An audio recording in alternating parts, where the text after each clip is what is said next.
Време да поговорим малко повече за батерията. Тя е изцяло нова разработка, като от Porsche казват, че капацитетът е 113 кВт.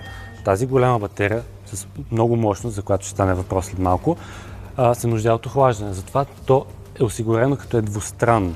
Пробегът на базовата версия, която е до мен, Cayenne Electric, е до 640 км, докато на турбоверсията с 20 км по-малко до 620. Зареждането на бърза зарядна станция се случва с до 400 кВт при определени условия, като това е възможно благодарение на 800 волтовата архитектура, която използва електрическият Cayenne. Това означава, че на бърза зарядна станция само за 10 минути, т.е.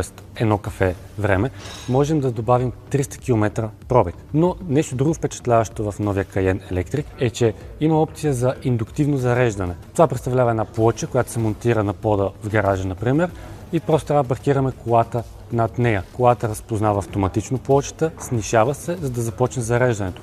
То се случва с до 11 кВт, като впечатляващо в случая е, че КПД-то е до 90%.